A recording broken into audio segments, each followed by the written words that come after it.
حضرات گرامی، نبی علیہ الصلوۃ والسلام نے فرمایا لا یمشی احدکم فی نعل واحدہ، کیا میری امت کے لوگوں تم میں سے کوئی بھی ایک جوتے کے اندر نہ چلے،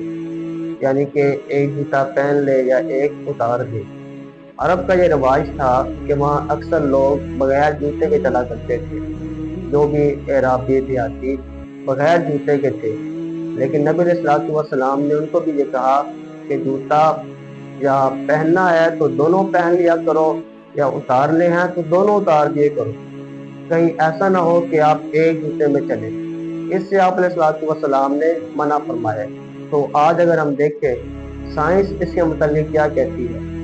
کہ اگر کوئی بندہ ایک جوتا پہن کر چلتا ہے تو اس کو کتنا نقصان ہوگا۔ سائنس کہتی ہے کہ اگر ایک بندہ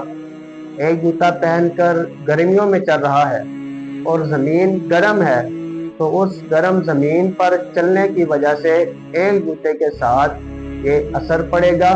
کہ اس کا ایک پاؤں جو ہے وہ گرم ہو جائے گا۔ اس پاؤں کے گرم ہونے کی وجہ سے اس کی ایک پوری سائڈ گرم ہو جائے گی، اور وہ ایک سائڈ ٹھنڈی اور ایک گرم ہونے کی وجہ سے فوراً اس پر کوئی اٹیک ہو جائے گا، فوراً اس کی جان بھی جا سکتی ہے۔ اور اس طرح کہ اگر کوئی سردیوں کے موسم میں ایسے ایک جوتے کو اتار کر اور ایک کو پہن کر چل رہا ہے تو ایک سائڈ گرم ہوگی، اور جو اس نے جوتا اتارا ہوا ہے وہ ایسے ٹھنڈا ہو جائے گا کہ اس کی ایک سائڈ ڈیمیج ہونے کا خطرہ ہے۔ یعنی کہ دیکھیں کس طرح نبی علیہ الصلوۃ والسلام کی ہمارے اوپر شفقت، اور بھی سائنس نے اس کے متعلق بڑی رہنمائی دی ہے کہ کوئی بندہ اگر ایک جوتا پہن کر چلے، ایک اتار کر چلے، تو اس کا میرے محترم بھائیو توازن برقرار نہیں رہنا، اس کے گرنے کے چانسز زیادہ ہیں، اس کے خطرے کے چانسز زیادہ ہیں، اس پر اٹیک ہونے کے چانسز زیادہ ہیں۔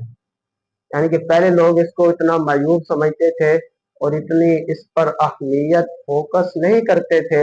لیکن اب جب سے سائنس نے اس کے متعلق وضاحت کی اور بتلایا کہ اس کے نقصان کتنے زیادہ ہیں، تو دیکھیں کس طرح ہمیں پتہ چلا کہ حدیث کتنی اہم ہے۔